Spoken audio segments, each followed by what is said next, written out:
have to try to recompose myself.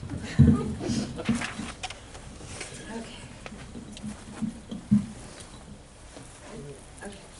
So, hi, I'm Kayla. I just wanted to start by saying thank you to everyone for letting Michael and I present our stories today. We're so grateful to be part of this community. I didn't have much of a spiritual upbringing. In fact, I was criticized for looking for a deeper meaning at all. My family claims to be Christian. I guess they belong to a church at one point or another. My mother is a flat-out atheist. She may be an agnostic, but one thing's for sure, she doesn't believe in the Christian teachings. I was about 10 when I was seriously beginning to get fascinated with religion. I actually read the Bible to the best of my ability. I sought out a church around the corner from our house and went to services. I even got hooked up with a Sunday school group that picks kids up on a big lifesaver bus and takes them somewhere to Sunday school. I loved the stories of the Bible. I've always been entranced by mystic ideas: burning bushes, parting seas, forbidden fruits, and 209-year-old people. I guess what young me didn't know is that I really just loved magic. I grew out of my holy roller stage, as my mom called it, and went on with life. After having people who I needed in my life choose to willingly desert me, growing up in an abusive home with an alcoholic father, undergoing several accounts of sexual assault, and just losing faith in life, it didn't really seem like God was there. Mostly, if I prayed, it was to end my life or for the suffering to stop. Neither happened. So I just fell into things that kids who fall between the cracks fall into. I got into drugs and drinking in my early teens, and I found friends who were wild and broke like me. And then I found paganism, Wicca at the time. I felt a vibration of life that I've probably never felt before. We were joining together and trusting our souls in one another, even though at 13 or 14 I'm sure we weren't practicing correctly. We were walking into the woods and accidentally learning meditation, listening to the trees and feeling the earth's power. The earth. I fell so deeply in love with the earth. Wicca didn't sit right with me completely. I still couldn't figure out how I could worship a greater entity or deities, something that just scientifically seemed untangible to me. Time went on, and my friend groups changed. We met less and less, and eventually the magic faded from my life, and I became a lost traveler again. Always knowing there was something. I believe in something, I just don't know what. At 17, I had my oldest daughter.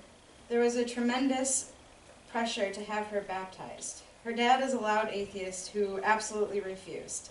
I fought for it for tradition's sake, but ultimately we never did it. I even called around and found out that you actually have to personally belong to churches to have them baptize your baby. That further soured my taste in organized religion. So I tucked the thought away and kept on living. I belonged to an amazing group of teen parents run by Youth for Christ, and I loved them so much.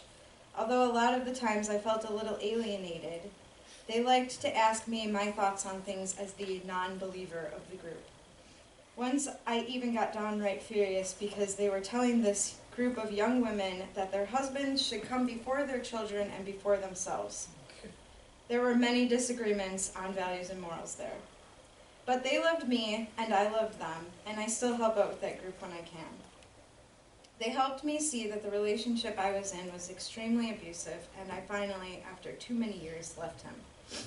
Unfortunately, he had already taken any amount of self-worth I had mustered up over the years. At the time, I was 19 and on welfare. Housing assistance, food stamps, medical assistance, and working like 10 hours a week at a minimum wage job. I truly thought I was not worthy of love and that I would be alone forever. I didn't see a single path out of that mess, so I just kept down the dark road. But I was a good mom. I knew one thing for sure, that I would always be a good mom. When you're in that hole, there isn't any God. There isn't any hope. There is just literally, this is what it is. This is how they told me life would be, and so it is. The next few years were truly a blur. I don't remember believing in anything. I always kept a strong love for nature, but never had any religious connections. When I was 21, I met Michael in a bar singing karaoke. He was a guitar player in a band, and I knew him from a punk band I used to watch in high school. We were probably a recipe for disaster for each other, but what really happened is we gave each other hope. I'll never forget one night, sitting on the cement slab they gave us outside of my apartment complex. He told me that we would change our lives together. I laughed at him because I thought it was impossible. But he pushed me, and I pushed him, and choice by choice, we actually did it. Within 5 years of this desperate, life-consuming hole I was in, we were married and homeowners. We both had successful careers, and things were pretty much perfect. During this time of growth, so much was changing. I started believing that good things could happen to me. I started to see that I could make choices to get out of my circumstance, and that just because I started with a crappy hand didn't mean I had to lose the game. I just had to try harder.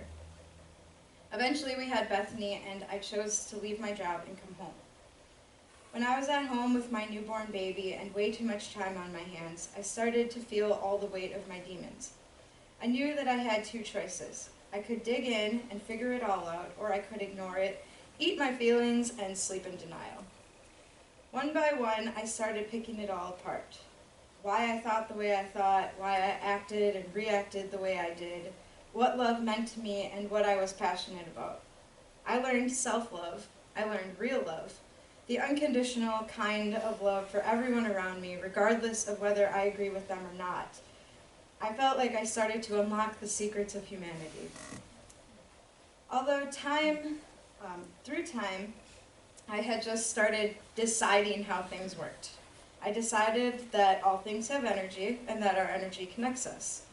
I decided that yes, I do believe that nature has an intimate connection with humanity because we are all nature as well. I suffered some hardcore existential breakdowns where I was literally having panic attacks about death. So I just kept searching to make sense of it all. I've always had a strong belief in astrology, and once I learned to read tarot cards, I never needed any other form of divination. Even though I argue with my cards a lot because they refuse to tell me what I want to hear, and so boldly tell me the truth, I rely on them in moments of guidance. I found healing in food. Real, whole, natural, healthy food made my soul feel better and my mind clearer. So altogether, I was just collecting these ideas that seemed to fit into a lifestyle and not so much a religion. But I do these things with great spiritual intent. Meditation and yoga are soul work.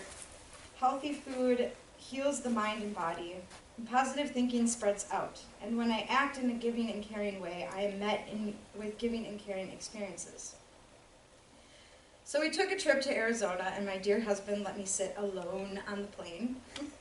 And I binge-watched a series Richard Gere put out on Buddhism. I was blown away. I loved these philosophies and ideas.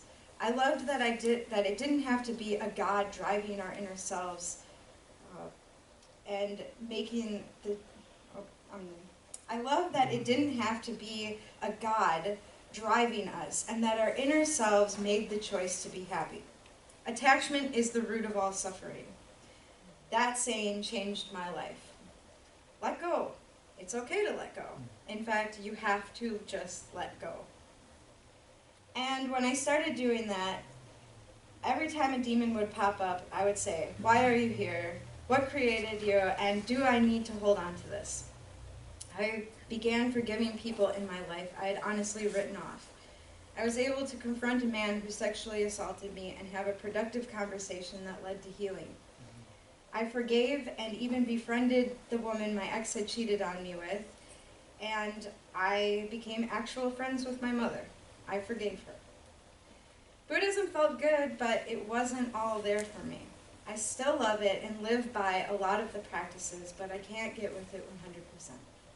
Recently, I decided to look back into paganism because I just felt called to it. And oddly, I found that I've been practicing it all along while I randomly compile my beliefs together.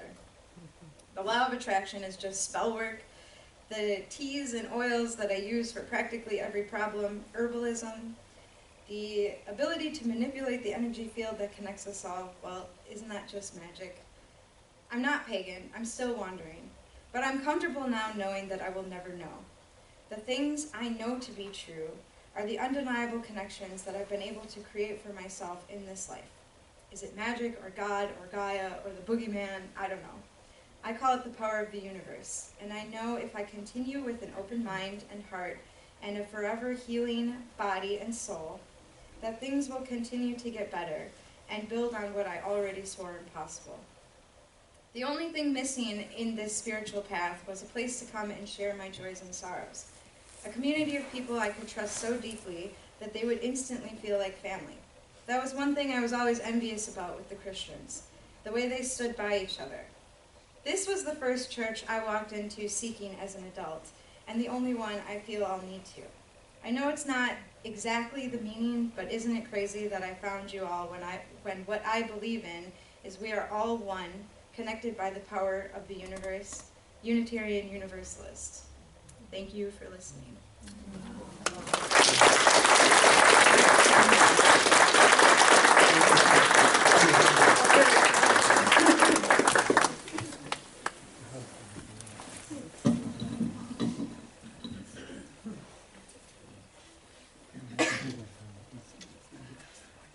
Well, that's kind of a tough act to follow.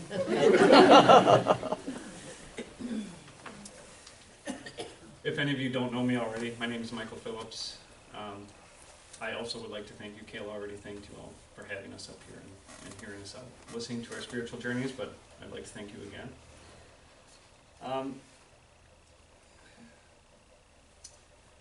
I guess having never really been part of an organized religion, this is an interesting place to start, but I was baptized as a Protestant, and to my knowledge that is the full extent of my participation in any organized religion.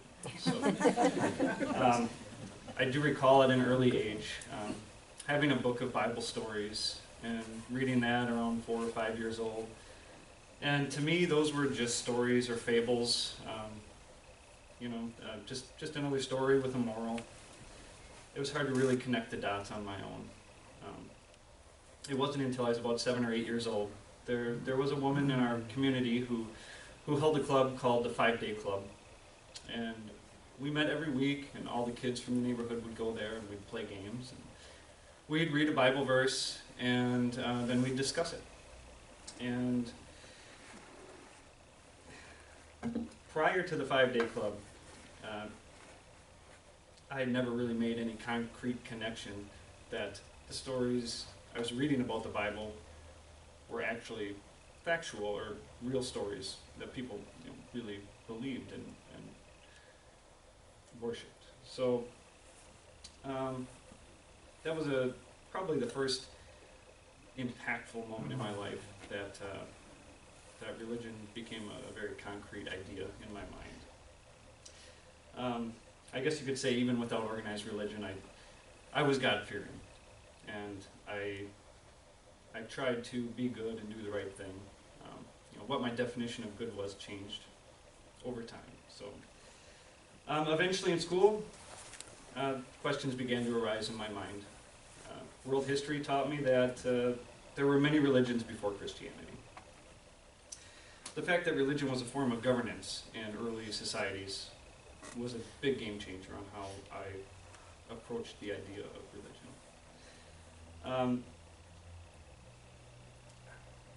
Let's see here. I've always enjoyed learning about other cultures, and I still do. I remember thinking a lot about Native American cultures and Egyptian culture and what they had to offer and what their belief structures were. And it was easy to align with that. Native Americans being respectful of all things, not being wasteful, very common sense things. It was easy to align with those ideas, and I guess maybe cherry pick ideas that I could implement and hold as a value system. Eventually, through friends, I learned about astrology and Buddhism, and just exploring what other options were out there. And again, kind of cherry picking the idea of karma and cosmic energy and things like that. Just fascinated me. One leg of my family were Jehovah's Witnesses. That's probably the closest tie I had to a structured, organized religion. I had many discussions with them about what they believed, and it was just another take on what religion is. I never actually practiced any religion, but I was fascinated with the idea. In the end, I was always left with more questions than answers. I would consider myself agnostic for much of my late teens to my early adult life. Just kind of left it open-ended. I would consider so that's a bit of a summary of kind of how my religious idealism was created. But I feel like there's a lot more variables that relate to my spirituality. There are many people who turned me on to many ideas and philosophies. I can't name them all, but my oldest friend, Adrian, is probably the person I had the most in-depth discussions on these topics about religion and the universe and just the world in general. We both grew from the conversations we had and started building a foundation of beliefs. Not inside of any organization, but just a value system of principles based on observations and just exploring what was out there and what the world had to offer. So during these times, I was still very much trying to find myself and learning about the power of the mind. I'd say there was a period of tribalism that involved music, of course. There was piercing and tattoos. Certain rituals that some cultures still practice to this day. And it's a very spiritual, individual experience. And it's hard to describe, but I do feel like there was a lot that was gained from those experiences. Trusting the people that I shared them with. So, where am I here? Sorry, I'm ad-libbing a little bit. This is a little dry by itself. So although that was more of a culture than a religion, much personal growth was obtained through these experiences. More recently, my friend Adrian has become somewhat of a shaman to me. He's really taken to studying all religions and trying to tie it together, and he really helps me in times of questioning. And he's someone I trust that I can turn to, who always seems to be able to pull some kind of concept from some theology to wrap it up for me, to help give me some perspective on whatever I'm dealing with. That's something I'm extremely grateful for. And I don't think a lot of people have that sort of friend. It's,